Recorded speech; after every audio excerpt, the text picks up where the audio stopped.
네, 오늘 말씀은 제가 원래 아시다시피 이렇게 예화 드는 거 별로 안 좋아합니다. 예화 들고 막 이렇게 딴 얘기하는 거 안 좋아하는데 오늘은 좀 그 얘기를 좀 해야 될 것 같아요.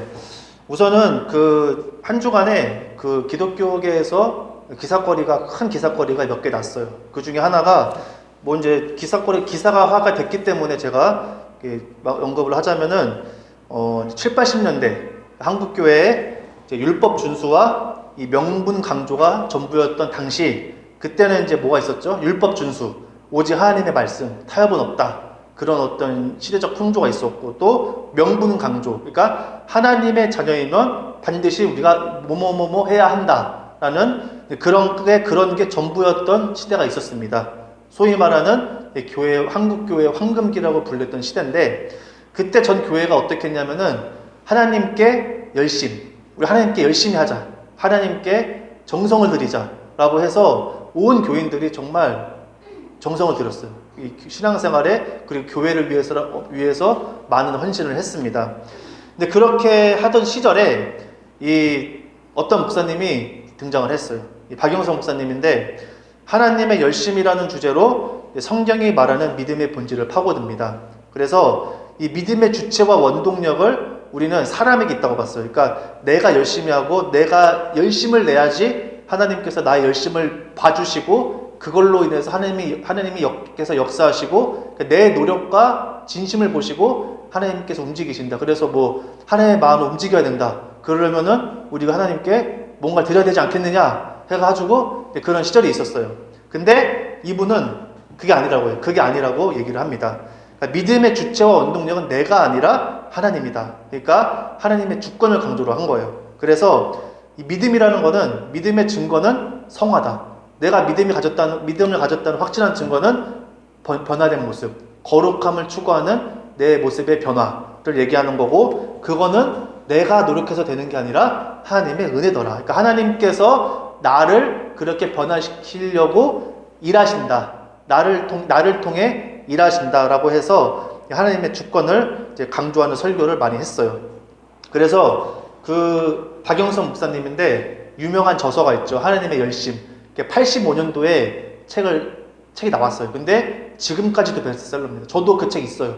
되게 좋아요. 좋은 책입니다. 그리고 믿음의 본질, 또 다시 보는 로마서라고 해서, 이분이 뭐가 유명하냐면은 이 로마서 강해 설교로 유명해요. 그러니까 이분이 강해 설교로 교계에 큰 영향력을 미칩니다. 이분이 어떤 분이냐?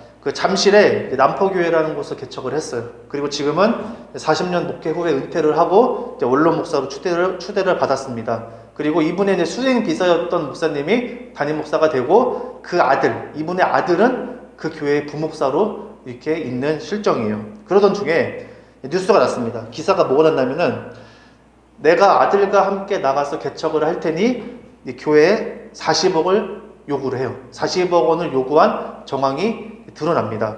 근데 그게 사실로 드러나요. 그래서 이분이 주장하는 게 뭐냐면은, 거기가 서울 잠실이잖아요. 그러니까 비싸요. 땅값도 비싸고 아파트도 30평대가 막 몇십억 한단 말이에요. 잠실이니까. 근데 교회 자산 가치가 한 1600억 된대요. 그러니까 개척 목사로서 자기도 어느 정도 지분이 있다. 왜냐면 내가 개척을 했으니까 나도 거기에 대해서 어느 정도 요구를 할 수 있는 게 아니냐라고 그렇게 주장을 합니다. 그러니 교회 담보대출로 100억을 해달라. 교회 설립자로서 그 정도는 요구할 수 있다라고 얘기를 한 거죠. 그래서 아들과 함께 나가서 개척을 하겠다. 내 아들이 나보다 똑똑하니까 물려줘야 된다라고 그렇게 얘기를 한 거예요. 그러다 지난해 12월에 한 달 전이죠. 그때 이제 최종적으로 요구한 금액이 40억 원이 된 거예요. 왜냐하면은 자기가 보니까 그분이 이제 나이가 77살이에요. 그러니까 보니까 이제 개척하려면은 100평 정도가 있어야 되겠는데, 100평을 얻으려면은 40억이 필요하대요. 그래서 40억이라고 얘기를 한 거고, 자기 사택이 34평인데 그게 40억이다. 이게 다른 사람은 큰 돈이라고 생각할 수 있지만 그렇지가 않다라고 얘기를 한 거예요. 이것 때문에 사람들이 요즘에 교계가 큰 충격에 빠졌습니다. 그러면서 이제 그 기사를 쓴 기자가 물어봐요. 세습 의혹에 대해서 물어보니까 이런 얘기를 합니다. 아버지가 아들한테 해주려고 하지 어디다 하겠는가? 라고 얘기를 해요. 그러면서 세습은 내가 자리에 앉아 내 자리를 줘야 세습이지, 둘 다 개척하러 나가는데 그게 어떻게 세습이 되느냐? 난 늙었고 내 아들은 이제 시작해야 하는 거고 이번에 기회가 돼서 둘이 같이 하는 거다. 이게 어떻게 세습이냐? 라고 하면서 개척이라는 건 성패를 모르고 하는 시작이다. 받지 못할 자리를 억지로 갖다 앉히는 게 세습이지 개척하러 나가는데 그게 뭐 세습이냐라고 하면서 이제 그렇게 이제 마무리가 됩니다. 여기서 이제 그 목사님의 어떤 기사가 그렇게 이제 마무리가 됐어요. 그리고 이제 외국 얘기입니다. 외국에 예, 들어보신지 모르겠지만 필립 얀시라는 사람이 있어요. 필립 얀시. 이 사람이 뭐냐면은 이 놀라운 하나님의 은혜라는 또 베스트셀러 작가인데 미국 복음주의 최고 지성주 한 명이에요. 이분이 어떤 걸로 유명하냐면은 소위 말하면 이런 겁니다. 근본주의 신앙, 아까 제가 말씀드렸던 7, 80년대 율법 준수와 명분 강조가 있었던 그런 신앙적인 풍조에서 사람들이 그때 어떻게 됩니까? 의심하는 것조차 되게 불온시하던 그런 경직된 교회 분위기 속에서 이 필립 얀시라는 사람은 우리가 하나님을 믿고 의지하지만 이 고통과 모순 속에서 하나님은 어디 있느냐는 그 물음에 대하여서 좀 사람들의 좀 간지럽고 답답한 속을 좀 긁어줬어요. 그래서 뭐 하나님께 우리가 실망해도 괜찮다. 우리도 인간인데 어떻게 그런 마음이 없을 수 있겠느냐라고 하면서 많은 사람들이 그 희망을 얻고 돌파구를 찾았다고 얘기를 합니다. 이번에 키워드는 이제 고난과 은혜입니다. 고난과 은혜. 그렇게 해가지고 유명한 사람이에요. 근데 그가 최근에 자기가 불륜 사실을 고백을 해요. 그렇게 고백을 하면서 제가 8년 동안 불륜을 했다. 그 불륜을 했던 때가 언제냐면 최근이 아니에요. 자기가 가장 정점에 올랐을 때. 그때 불륜을 하면서 나는 하나님과 아내 앞에 모든 죄를 시인했고 나는 도덕적 영적으로 실패했으며 나의 죄가 하나님을 욕되게 했다는 점이 가장 고통스럽다라고 하면서 이제 모든 건 이제 중단하고 회복에 힘쓰겠다. 하나님의 은혜와 자비 외에 기댈 곳이 없다라고 그렇게 또 이렇게 큰 외국에서는 또 그런 큰 충격을 안겨다 주고 있습니다. 또 마지막은 이제 나는 죽고 예수로 사는 삶이라는 유명한 책을 쓰신 유기성 목사님이 페이스북 글을 썼어요. 뭐냐면은 그 3040 젊은 목회자 컨퍼런스에서 느꼈던 점, 저도 가려고 딱 안 갔는데 거기서 자기가 말씀을 전했는데 3040 그러니까 30, 40대 목회자들 대상으로 이렇게 컨퍼런스 이렇게 하는 거예요. 멘토링을 하는 거죠. 근데 그분이 어떤 분이 유기성 목사님은 진짜로 나는 죽고 예수로 사는 삶, 그러니까 주님만 바라보고 사는 것에 목숨을 건 사람이에요. 그러면서 자기가 그렇게 하지만 매일 나는 유혹을 받고 시험을 받고 매일 내 안에 욕망과 싸운다 라고 그렇게 고백을 하면서 끝까지 어떻게든 주님만 붙들려고 노력을 하는 사람이에요. 근데 그분이 봐도 소위 말하는 영성이 있고 신앙심이 되게 투철하신 분이 봐도 그 자리에서 그 컨퍼런스에서 이 강단에 섰을 때 이 젊은 목회자들의 얼굴과 눈빛을 딱 보니까 할 말이 없다는 거예요. 할 말이. 미안함이 너무 차오르다. 미안함이 차오르더라. 그렇게 얘기를 하는 거예요. 그러니까 자기가 지금 스승의 자리가 아니라 고개를 숙이고 용서를 구해야 할 이 죄인의 자리에 있다라고 그렇게 얘기를 했다는 거예요.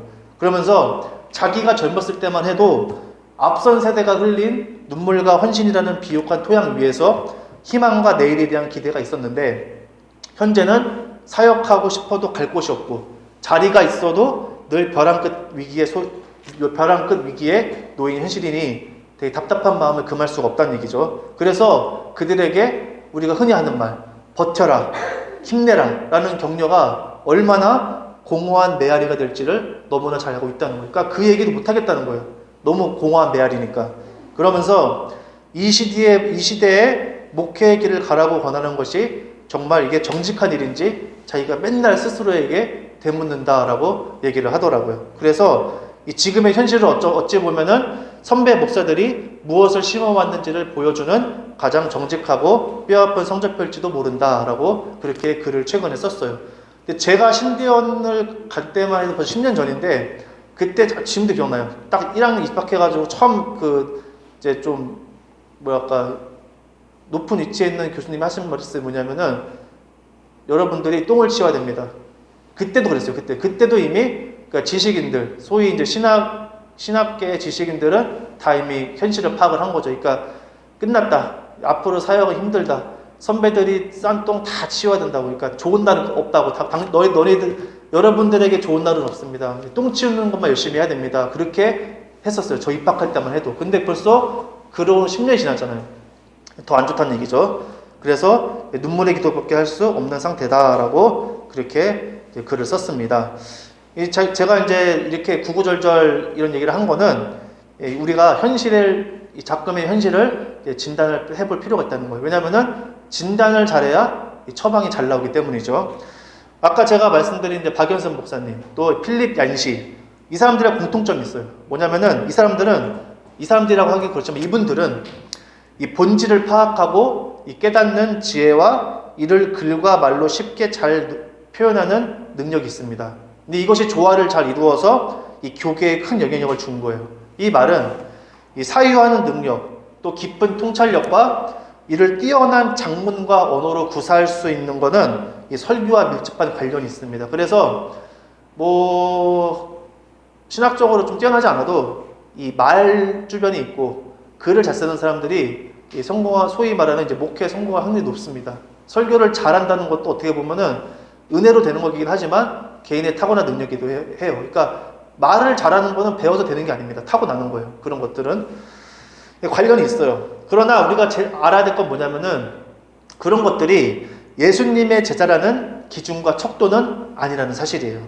그러니까 이분들을 제가 비판하기 위해서 그런 게 아니라 이 제자는 말씀에 순종하는지 여부지 말씀을 얼마나 쉽게 잘 풀어내고 대중에게 이해시킬 수 있느냐에 달린 게 아니란 얘기입니다. 우리가 이 차이를 잘 구별할 줄 알아야 돼요. 근데 우리는 사실 안 보이잖아요.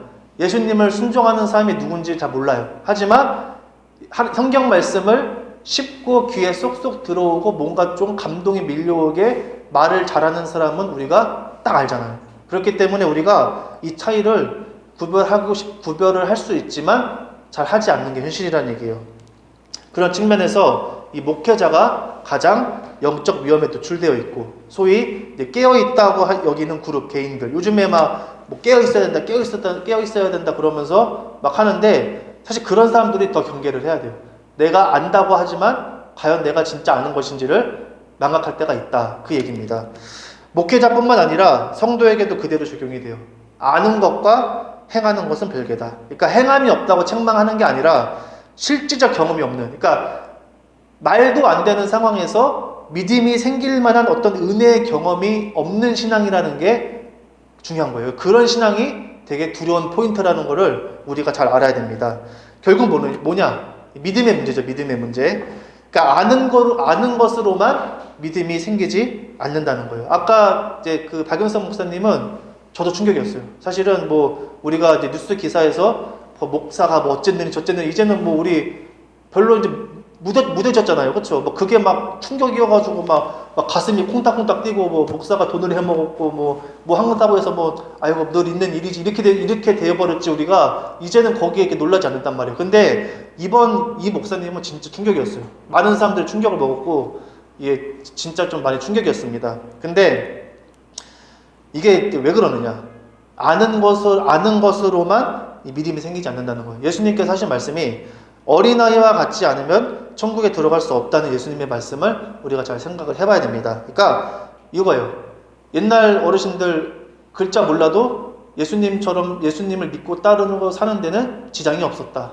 그게 뭔지를 알아야 돼요. 그러니까 몰라도 믿을 수가 있다. 그리고 안다고 믿는 거 아니다. 이 차이를 우리가 잘 생각해 봐야 된다는 얘기입니다. 그러면은 이 믿음이 생기지 않는 현실에 대해서 우리가 좀 생각을 해볼 필요가 있어요. 유기성 목사님의 글처럼 오직 주님만 바라보겠다는 일념으로 사는 이 베테랑 목회자가 봐도 믿음이 생기기 어렵대요. 웬만하면 목사가 그런 얘기 안 합니다. 그렇잖아요. 자기 자존심 있잖아요. 그렇죠? 그렇기 때문에 여러분 힘들어도 열심히 해야 됩니다. 힘들어도 주님이 함께 하십니다라고 하는데 그분이 봐도 이거 진짜 안 되겠는데 이렇게 지금 현실이 그렇다는 거예요. 그래서 제가 이제 이 박연선 목사님 기사를 보고 느낀 게 뭐냐면은 영성과 지성이 뛰어나다고 인정받는 목회자가 봐도 믿음보다 현실적인 뭐의 문제가 커요? 이 돈의 문제가 너무 커요. 결국 뭐예요? 사역과 목회도 믿음으로 부딪히기에는 뭐예요? 기약이 없어요. 기약이.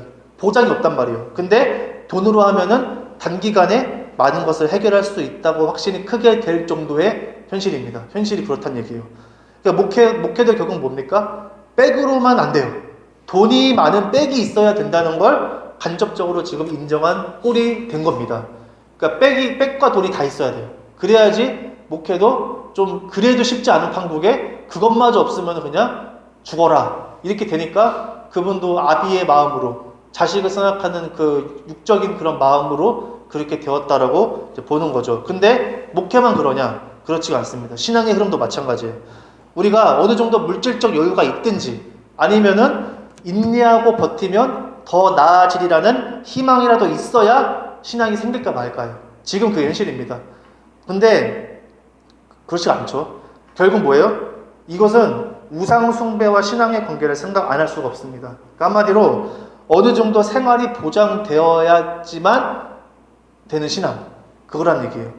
이스라엘 민족이 구약에 보면은 이스라엘 민족의 두려움이 뭐였습니까? 항상 뭐였냐면은 자기들이 약수하잖아요. 맨날 가나안 땅에 가면은 맨날 얻어맞아요. 등치도 크고 막 자기들은 힘이 없어요. 그러니까 이스라엘 민족의 두려움이 뭐였냐면은 이 적들의 침입으로부터 안전한 거, 그리고 의식주 걱정 안 하는 거. 얘네들은 이 두 가지 걱정을 달고 살았어요. 근데 하나님께서 항상 어떻게 했어요? 뭘 안 했어요. 달래가면서 내가 다 안다. 하지만 나만 예배하고 거룩한 백성으로서의 정체성을 잘 지키면은 내가 다 보장해 주겠다. 저기 한 길로 들어오면 10길로 도망가고 이른 비와 늦은 비 다 내가 책임져 줄 테니까 너는 거룩한 백성으로서의 정체성, 나만 오로지 예배하면은 내가 다 책임져 주겠다고 하나님이 그렇게 달래가면서 이스라엘 민족을 항상 보살펴 줬어요. 근데 하나님의 분명한 약속이 있었음에도 이스라엘이 어땠습니까? 타락해 버렸습니다.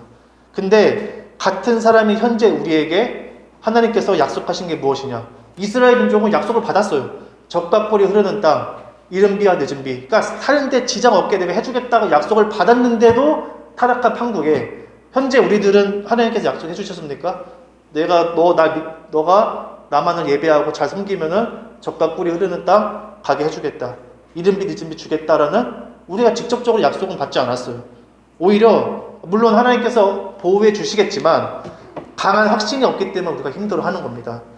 오히려 예수님께서 뭐라고 하셨습니까? 일용할 양식과 있는 것으로 족하라고 했어요. 있는 것으로. 하루 먹었으면 됐다. 내일 일은 내일 생각해라. 있는 걸로 만족해라. 예수님께서 그렇게 말씀하셨단 말이에요. 그리고 들풀과 백합화도 내가 이렇게 입히는데 내가 더 귀한 너희를 돌보지 않겠느냐라고 하면서 뭘 요구했어요? 믿음을 가질 것을 요구했단 말이에요. 그러나 이스라엘 민족이 이 믿음보다 눈앞에 있는 물질의 마음을 빼앗긴 것처럼 우리도 마찬가지입니다. 현재가 지금이 특별히 어려워서가 아니라 예수님 오실 때까지 그리스도인이라면 직면할 수밖에 없는 시험대가 바로 이 부분이라는 얘기예요. 그러니까 한마디로 하루 벌어 하루 먹고 살아도 그러다 죽어도 나의 믿음은 흔들리지 않고 오직 주님 한 분만으로 만족할 수 있느냐 하는 핵심 질문만 남아있는 상태입니다. 현실은. 그래서 지금은 빠져나갈 구멍이 없어요.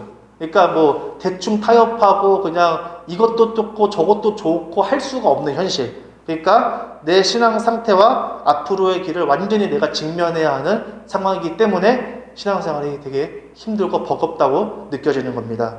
한마디로 우리는 지금 죽느냐 사느냐의 기로에 서 있는 상태예요. 어정쩡한 상태. 두 마리 토끼를 잡는 거 이제는 할 수 없어요. 썬데이 크리스찬 적당히 믿는 거 지금 하고 싶어도 할 수가 없습니다. 그렇게 좋아하던 지금 교회가 초대교회화 되고 있는 거예요. 우리 옛날에 막 뭐 초대교회로 돌아가자 하더니 돌아갔어요. 이제 안 돌아가고 싶어도 이제 안 돌아갈 수가 없어요. 왜냐? 초대교회 특징 뭡니까? 퍽퍽한 현실. 신앙생활이 되게 힘들어요. 그리고 다 뭐예요? 흩어지잖아요. 교회가 다 흩어져가지고 소수의 가정교회 그렇게 흩어진 게 다 초대교회란 말이에요. 지금 그렇게 되고 있어요. 그러면 이런 현실 속에서 우리가 어떻게 해야 하느냐? 이제 우리가 해결책을 찾아야겠죠. 말씀을 통해서. 그게 바로 제가 이제 선택한 오늘 본문 말씀입니다. 31절에 뭐라고 나오냐면은 살아계신 하나님의 손에 빠져 들어가는 것이 무서울진저. 이 말은 뭐냐면 살아계신 하나님의 징벌하시는 손에 떨어지는 것은 무서운 일입니다. 이 얘기예요. 우리가 알아야 될 게 뭐냐? 죄에 대한 하나님의 징벌이 있다는 거. 이것 때문에 뭐가 존재합니까? 복음이 존재하는 거예요. 그러니까 복음이 먼저가 아니에요. 죄에 대한 하나님의 징벌이 있는 게 먼저입니다. 그 다음이 이것 때문에 복음이 우리에게 주어진 거예요. 우리가 이걸 기억을 해야 됩니다. 누군가는 이렇게 얘기를 해요. 아니 뭐 공포와 두려움으로 신앙심을 조장하는 거냐 이런 얘기 많이 합니다. 하지만 이럴수록 우리가 위로와 격려라는 이 명분으로 이 진리를 돌고 돌아서 이 단 것만 핥아 먹으면 안 돼요. 그런 게 아니라 정확한 현실과 우리가 나아가게 하는 확실한 동기를 이 말씀 안에서 살펴봐야 되는 얘기예요. 한마디로 이 정면 돌파해야 됩니다. 그런 의미에서 죄에 대한 하나님의 심판이 먼저라는 거. 그게 처음이에요. 이것 때문에 복음을 준비하신 하나님이라는 것을 우리가 딱 되새길 필요가 있습니다. 32절에 뭐라고 나오냐면 전날에 너희가 빛을 받은 후에 고난의 큰 싸움을 견뎌낸 것을 생각하라 이 얘기예요. 그러니까 빛, 우리가 잘 아는 구원, 뭐 복음, 은혜 이런 것이죠. 그러니까 빛을 받은 후에 뭐가 있대요? 고난의 큰 싸움이 있대요. 성경은 이렇게 얘기합니다. 당연한 거니까 고난의 뭐 작은 싸움 아니에요. 큰 싸움. 아주 크대요. 그러니까 큰 싸움은 뭐예요? 누구 하나 죽어도 이상하지 않다는 얘기입니다. 큰 싸움이 있다. 그러니까 우리의 싸움은 믿음으로 끝까지 주님만 바라보고 버티는 것 이겁니다. 그러니까 지금으로서는 우리가 뭐 더 나아지거나 뭐 발전 부흥 이게 아니에요. 예수님께서 인정하시는 제자 하나님 자녀의 모습으로 끝까지 버티는 게 현재 당면한 우리 신앙인들의 과제다라고 할 수가 있는 거죠. 현재 고난은 어떤 겁니까? 이 창과 칼에 의한 어떤 핍박이 아니에요. 이 달콤한 것으로 유혹하여 주님을 잊어버리게 만드는 게 우리가 현재 고난입니다. 그게 포인트입니다. 그러니까 우리의 육적인 필요와 욕구에 집중하게 만드는 거예요. 그러니까 육적인 필요와 욕구는 하나님께서 인정하시는 거예요. 그러니까 하나님께서 성경을 보면은 그거 다 얘기하잖아요. 내가 너의 뭐 다 채워줄 거고, 풍족하게 해줄 거고, 너의 수출을 내가 줄 거고 하는 게 인간에게 필요한 건지 다 알아요. 하나님 인정해요. 왜냐면은 이 세계를 하나님 만드셨으니까. 근데 이 마귀는 거기에 집중하게 만들어요. 육적인 필요와 욕구에 집중하게 만들어서 잊어버리게 하는 거예요. 그러니까 하나님의 응답은 어떻습니까? 우리가 지금까지 신앙생활을 한 경험으로 하나님의 응답이 되게 즉각적으로 빠르나요? 아니면은 오래 기다려야 되나요? 오래 기다리는 거예요. 그러니까 하나님의 응답은 지지부진해 보이지만 이 돈의 응답은 확실하고 빠릅니다. 바로 1초 만에 뭐가 딱 되잖아요. 그러니까 그렇게 되는 거예요. 그러니까 고난이라는 게 뭐 특별하고 대단한 게 아니에요. 무엇이 됐든 간에 주님을 잊어버리게 만드는 거. 주님을 의지하려는 마음을 사라지게 하는 거. 그것이 뭐가 될 수 있냐면은 가족이 될 수도 있고 사랑이 될 수도 있고 야망이 될 수도 있고 뭐 취미활동, 마음의 위안, 형태의 제한이 없이 우리에게 그렇게 마귀가 역사를 한다는 거예요. 그러니까 아름답고 고귀해 보이는 가치를 가지고 주님을 멀어지게 만들게 하는 게 그게 마귀의 역할입니다. 마귀가 성경에 뭐라고 합니까? 광명한 천사처럼 보인다고 했어요.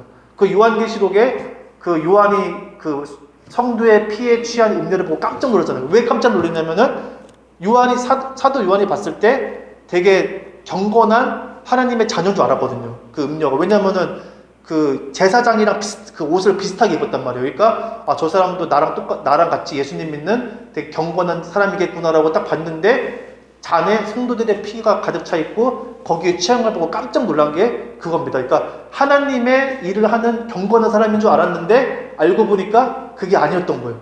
그러니까 이것처럼 이 마귀는 엄청 사람들이 떠받들고 되게 존경스러워하고 정말 우리가 인간으로서 반드시 지켜야 하는 가치, 정말 그런 인류애가 막 뿜어져 나오는, 인류애가 막 뿜어져 나오는 그런 것들을 가지고 주님과 멀어지게 만든다라는 거를 우리가, 그게 바로 우리 시대의 고난입니다.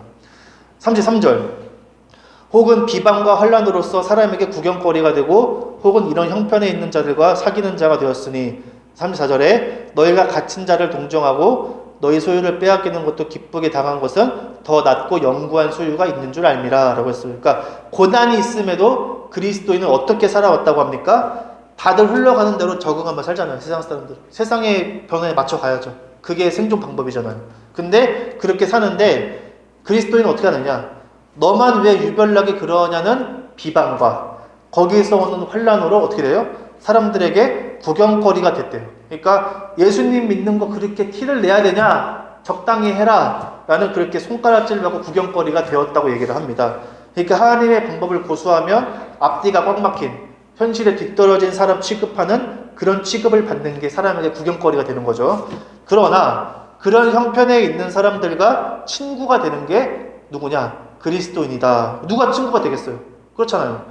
같이 비방하고 손가락질 하는 게 아니라는 얘기예요. 그러니까 우리가 교회 다니는 사람들도 같이 보면은 뭐 유별나다고 같이 교회 다니고 같이 예수님 믿는다고 하면서 막 손가락질 하잖아요. 근데 진짜 그리스도인은 같이 비방하고 손가락질 하는 게 아니라 주님을 바라보고 살아가는 사람을 알아보고 그 사람의 손을 잡는 게 바로 빛을 받은 후 고난의 큰 싸움에 참여하는 하나님의 자녀이더라 라고 얘기를 하는 거예요. 그래서 하나님의 자녀의 특징이 34절에 나오죠. 갇힌 자를 동정하고 감옥에 있는 사람들과 고통을 나누었고 자기 소유를 빼앗기는 일이 있어도 영구한 재산이 있다는 사실을 알고서는 그런 일을 기쁘게 당하였다 라고 얘기를 해요. 여기서 우리가 알 수 있는 게 뭐냐? 고난을 견디게 하는 게 무엇일까요? 우리는 고난이 항상 있어요. 근데 한 가지입니다. 여기 나오잖아요. 영구한 재산이 있다는 사실을 아는 것에서 우리가 고난을 견딜 수 있는 거예요. 이 말은 말 그대로 우리에게 하나님께서 예비하신 상이 있다는 거, 그것만이 고난을 오히려 기쁘게 여길 수 있게 해준다 얘기입니다. 사도 바울도 그랬잖아요. 죽기 전에 내가 믿음의 길을 끝까지 갔으니 나를 위해 예비한 상이 있다고. 바울도 그것만 보고 간 거예요. 무슨 뭐 바울이 뭐 자기 스스로 뭐 자기의 어떤 신앙에 취해서 절대 아닙니다. 하나님의 상, 하나님이 주시는 상, 그것만 보고 버틴 거예요. 그럼 우리가 아는 얘기인데 왜 또 하느냐? 아까 제가 말했다시피 안다고 신앙생활 잘하는 게 아니기 때문이에요. 그러니까 우리가 빛을 받은 후에 고난의 큰 싸움이 다 온다고 했어요. 그러니까 진짜 하나님의 자녀는 고난이 안 올 수가 없다. 그러니까 이 고난은 무슨 고난이냐면은 내가 신앙생활 진짜 잘하는 게 맞을까? 내가 신앙생활 이거 잘 할 수 있을까? 내 신앙이 흔들릴 것만 같은 고난이에요. 그냥 뭐 대충 뭐 먹고 살기 힘들다 그런 종류의 고난이 아니라 내 정체성이 흔들리는 겁니다. 나는 하나님의 자녀인지 아닌지가 헷갈리게 하는 그 고난이 오는데 그 큰 싸움에서 견디지 못하는 이유가 뭐냐? 다른 게 아니에요. 바로 나에게 영구한 재산이 있다는 사실을 잊어버렸기 때문이에요. 하나님께서 예비하신 영구한 상, 영원한 상이 있다는 사실을 잊어버렸기 때문에. 왜 잊어버려요 그걸? 당장 눈앞의 재산에 마음이 빼앗겼기 때문이에요. 35절 그러므로 너희 담대함을 버리지 말라. 이것이 큰 상을 얻게 하느니라. 그러므로 너희 담대함을 버리지 말래요. 어떤 담대함이에요? 고난의 큰 싸움을 견딜 수 있는 담대함. 그 담대함은 어디서 옵니까? 영구한 재산이 있다는 믿음에서 오는 담대함이 큰 상을 얻게 한대요. 보면은 잘 보면은 큰 상을 얻게 하는 게 뭐냐? 믿음이 아닙니다. 믿음도 아니고 뭐예요? 담대함. 그 담대함이 어디서 오는지 추적을 해보면은 어디에 있어요? 영구한 재산이 있다는 사실을 내가 진짜 마음속에 품고 있는 거. 하나님이 예비하실 상만 바라보는 사람은 거기서 담대함이 생기는 거예요. 그러니까 뭐 인간적인 용맹한 자 그런 게 아니라 하나님의 상을 바라보는 자에게만 담대함이 주어지고 그 담대함으로 큰 상을 얻게 된다. 그렇게 얘기를 합니다. 사실 우리는 대부분, 저도 포함인데 현실에서의 형통과 신앙의 상태가 비례해요. 그러니까 좋을 때는 좋았다가 안 좋을 때는 안 좋습니다. 그런데 말씀에 의하면은 영구한 재산, 그러니까 우리가 영원한 생명과 각자 상이 있잖아요. 여기서 한 만큼 하나님이, 예수님이 다 이거를 기록을 해요. 상에 대한 소망과 확신, 거기서 오는 담대함이 현실에서의 고난을 견디고 끝까지 믿음의 길을 지킬 수 있게 해주더라. 그 얘기를 하는 겁니다. 그런 의미에서 우리에게 지금같이 정말 어려운 시기에 진짜 위로와 격려는 무엇이냐? 뭐 다 힘드니까 괜찮아, 다 못할 수 있지, 그런 거 아니에요. 부족해도 넘어져도 괜찮아, 이게 약속의 말씀이라고 믿으면 절대 안 됩니다. 진정한 위로와 격려는 뭐냐면은 영구한 재산을 바라보자, 이게 되어야 돼요. 성경 어디에도 넘어지고 후퇴해도 괜찮다는 얘기는 하나도 없어요. 그런 얘기는 없습니다. 믿음을 갖고 약속을 붙들고 끝까지 갈 것을 위로와 격려의 마음을 담아 촉구해요. 그러니까 성경은 어려운 고난에 처한 성도들에게 믿음을 더 가지고 약속을 붙들고 더 견딜 것을 촉구합니다. 성령의 은혜가 너희와 함께 있을지어다, 이렇게 하면서 어떻게든 그거를 붙들 것을 촉구를 하지, 그래 힘들지, 저 뒤로 너가 온 만큼 또 그만큼 또 뒤로 가, 그 얘기 절대, 성경에 그런 얘기 절대 없어요. 그러면은 이 고난의 큰 싸움을 견디는 것도 모자라 이를 기쁘게 감당하기 위해 필요한 것은 무엇이냐? 믿음만으로 충분한가? 바로 믿음과 행위가 하나인 것처럼 이 믿음과 섹터를 이루는 한 가지 요소가 있습니다. 36절에 나오죠. 너희에게 인내가 필요함은 너희가 하나님의 뜻을 행한 후에 약속하신 것을 받기 위함이라. 그러니까 믿음과 행위도 하나인 것처럼 모두 하나요? 믿음과 인내도 하나입니다. 이 두 개는 뗄 수가 없어요. 바로 영구한 재산. 우리가 하나님이 약속하신 것을 받으려면 인내가 필요하다고 얘기를 해요. 그래서 성경에 특히 요한계시록에 뭐라고 나옵니까? 끝까지 견디는 자는 구원을 얻으리라 라고 얘기를 해요. 끝까지 견디는 자. 끝까지 견딘다는 게 어떤 느낌이 들어요? 믿음이 떠오르나요? 인내가 떠오르나요? 믿음을 갖고 인내하는 게 떠오를 거예요. 인내 없이는 끝까지 견딘다는 말 할 수가 없어요. 그 어느 하나만 딱 떼어낼 수가 없는 거죠. 근데 이 끝까지 견디라는 얘기가 왜 나왔냐면은 이 요한계시록이 말세의 특징, 말세에 어떤 일이 일어날 것인지를 기록한 거잖아요. 그러니까 예수님이 가까이 올수록 이 말세에는 그만큼 뭐예요? 버티기가 힘들다는 거예요. 그러니까 끝까지 견디는 자는 구원을 얻으리. 이 말이 왜 나왔겠습니까? 이게 버틸 이게 안 될 것 같으니까 하는 거예요. 근데 진짜 너네 힘들지. 근데 끝까지 버티면 구원 얻을 거야. 그 약속 말씀 붙들고 버티는다는 얘기예요. 그러니까 이 돈, 힘의 논리로 세상이 움직이고 그 돈으로 사람들을 통제하기 때문에 믿음과 인내로서 하나님의 약속을 바라보며 견디는 게 매우 어려워지더라. 이것이 바로 하나님께서 허락하신 말세의 모습입니다. 하나님께서 왜 이렇게 말세를 그렇게 내버려 두시냐? 알맹이만 건지려고 하는 거야. 알맹이. 힘들면 힘들수록 진짜만 살아남고 가짜들은 우르르 떨어져 나가요.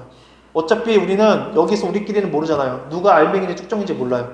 근데 하나님은 다 아시고 하나님은 진짜 부름받은 하나님의 자녀가 있어요. 하나님한테는. 그 자녀들은 어떻게 돼요? 요한계시록에 의하면은 불시험이 계속 오면 올수록 진짜 하나님의 자녀는 더 성장해요. 점점 더 강해져요. 하지만 어정쩡한 믿음을 가진 사람들은 버티는 척 하다가 다 떨어진다 나간단 말이에요. 그러니까 진짜 자녀들은 어려우면 어려울수록 어떻게 됩니까? 더 강해져요. 더 믿음이 깨끗해지고 순수해지고 더 옷이 깨끗해진단 말이에요. 하나님은 그걸 원해요. 순결하고 되게 깨끗한 내 자녀들을 원하기 때문에 그런 어떤 세상의 환경들을 허락을 하실 수밖에 없다. 그 얘기입니다. 그래서 36절에 인내하라고 하지 않고 인내가 필요하다고 얘기를 해요. 그 말은 뭐예요? 우리한테는 그럴 만한 인내가 없다는 얘기입니다. 하나님께서 견딜 수 있는 은혜를 주셔야 되는데 그 은혜는 하나님께 구하면 받을 수가 있어요. 하나님은 다 방법을 마련해 놨어요. 근데 문제는 뭐예요? 구하지 않아서 못 받는 경우가 대부분이더라. 그러니까 우리가 늘 하는 기도와 간구 중에 인내할 수 있게 해달라는 내용이 있었던가 생각해 보면 답이 나와요. 과연 많은 성도들 가운데 믿음을 가지고 내가 인내할 수 있도록 하나님 저에게 그 인내를 주십시오 라고 간절하게 정말 내 생명과도 같이 정말 금식을 할 정도로 믿음과 인내를 갖게 해달라고 기도하는 사람이 얼마나 될까라고 생각을 해보면은 답이 나옵니다. 근데 이 인내는 이 주기도문에 하나님의 나라와 의를 위해 살아가겠다는 마음이 담겨져 있어요. 이게 인내의 의미가 그렇잖아요. 내가 어떻게든 하나님의 통치를 받고 하나님의 하나님의 올바른 뜻을 따라 살려고 믿음을 지키려고 견디는 거잖아요. 그렇기 때문에 그 인내를 구하는 거는 주님이 말씀하신 기도, 첫 번째 요구 조건이 포함이 되어 있다는 그 얘기입니다. 그래서 인내가 필요하니 달라고 하면은 하나님 주시겠어요? 안 주시겠어요? 반드시 주시죠. 그럼 언제까지 우리가 고난의 큰 싸움을 하나님의 약속을 바라보며 인내해야 되는가? 37절에 나옵니다. 잠시 잠깐 후면 오시리니 지체하지 아니하시리라. 이게 참 무서운 거예요. 우리는 한참 남았을 거라고 생각을 해요. 이 인생 짧다고 하지만 막상 살아보면 너무 길어요. 하루가 고통이 있을 때는 하루가 1년 같고 즐거울 때는 하루가 1년이 하루 같고 그렇잖아요. 우리는 한참 남았을 거라고 생각하지만 성경 어디에도 인생을 길다고 얘기하는 구절은 하나도 없습니다. 잠시 잠깐 후면 오시리니 지체하지 아니하시리라. 그러니까 예수님의 재림도 재림이지만 우리가 죽어서도 어떻게 됩니까? 주님 앞에 서요. 이 땅에서 한평생 믿음을 저버리지 않고 고난의 큰 싸움 가운데서 끝까지 인내하는 것에 대해 평생 하나님만 바라보다 누릴 것 못 누리고 세상 말로 구질구질하게 살다가 간다고 가슴을 치며 억울해할 수도 있지만 너무 슬퍼하지 말라는 거예요. 왜 그래요? 잠깐 후면 오신대요. 잠시 잠깐 후면. 그 기간이 영원한 시간에 비하면 어떻대요? 한순간에 불과하다고 성경은 계속 얘기를 하고 있습니다. 잠시 잠깐 후면 인간은 누구나 하나님 앞에 섭니다. 누구는 예수님의 보혈로 은총을 입어 죄사함의 특혜를 누리지만 누구는 예수님의 보혈의 흔적이 없으므로 죄 가운데 죽어요. 그런데 그런 일이 언제 온대요? 잠시 잠깐 후면 온다고 성경은 얘기하고 있어요. 그러니까 어려우면 어려울수록 우리는 성경에서 어려운 상황에서 하나님이 무엇을 말씀하시는지 있는 그대로 받아들여야 할 필요가 있습니다. 그러니까 항상 하시는 말씀이 뭐예요? 계속 얘기해요. 하나님의 심판이 있다. 두 번째, 그러나 믿음으로 구원받은 자는, 빛을 받은 자는 고난이 있을 것인데 하나님이 약속하신 상을 바라보고 끝까지 기쁨과 담대함으로 인내하면은 다 받을 것이다. 우리의 소망은 여기에 있다. 계속 이거를 반복적으로 얘기를 합니다. 성경은. 즉 우리에게 고난을 직면하고 이를 견디게 하는 위로와 격려의 메시지는 하나님의 약속을 붙들고 전진하라 라는 말씀뿐이에요. 그러니까 믿음의 길을 끝까지 가라는 게 진정한 하나님의 위로와 격려입니다. 그래서 오늘 본문 38절에서 39절이 이렇게 얘기를 하고 있는 거예요. 나의 의인은 믿음으로 말미암아 살리라. 또한 뒤로 물러가면 내 마음이 그를 기뻐하지 아니하리라 하셨느니라. 우리는 뒤로 물러가 멸망할 자가 아니요 오직 영혼을 구원함에 이르는 믿음을 가진 자니라 라고 얘기를 했어요. 그러니까 우리는 뒤로 물러가서 멸망할 사람들이 아니라 믿음을 가져 생명을 얻을 사람들입니다. 이 얘기예요. 뒤로 물러나면 어떻게 됩니까? 멸망이에요. 멸망.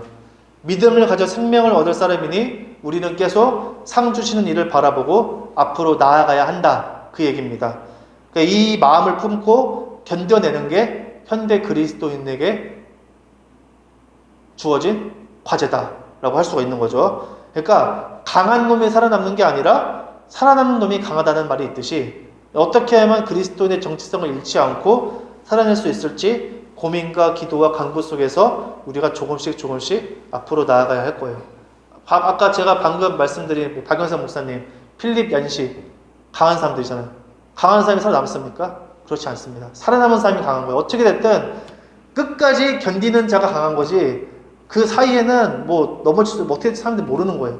그걸 우리가 보면 알 수가 있는 거죠. 근데 우리가 늘 항상 이런 얘기 합니다. 나를 돌아보고 반성하고 자성찰 이런 거 하자. 근데 그런 것도 여러분 좋을 때 하는 거예요. 좋을 때. 좋을 때 하는 거예요. 왜냐? 방심하여 교만하지 말라고 하는 겁니다. 그러니까 잘 나갈 때 항상 뭐예요? 뒤를 돌아봐야 되잖아요. 내가 잘 나가고 뭐 속된 말로 출세 가도를 달리고 막 잘 나갈 때 오히려 그때 주변을 살피고 뒤를 돌아보고 내가 놓친 건 없는지 그럴 때 또 천천히 가고 그런 말은 좋을 때 하는 거예요. 근데 지금은 뭐예요? 죽느냐 사느냐의 현실에서는 나를 살리는 생명줄이 무엇인지 그거 하나만 딱 보고 거기에만 집중을 해야 돼요. 그러니까 뭐 이러쿵 저러쿵 뭐 전후좌우 살펴볼 지금 상황이 아닙니다. 잠시 한눈 팔다가 훅 떠내려가는 게 현 상황이에요. 그래서 아까 뭐 제가 말씀드린 그 기사 내용 사람들 또 난리야 뭐 교회가 뭐 망했다 그런 얘기 할 필요도 없어요. 그런 거 하면서 나도 빨려 나가는 게 지금 현 상황이에요. 괜히 뭐 그런 거 하나 비판만 뭐 합니까? 괜히 내 마음 상하고 괜히 뭐 교회 욕하고 그러다가 내 믿음 까먹고 마귀한테 걸려드는 거예요. 그렇게 하다가 지금 상황이 그런 일 있으면은 그냥 얼른 제끼고 그냥 뭐가 나를 살리는 건지 그것만 딱 보고 그것만 보고 가야 되는 그런 상황입니다.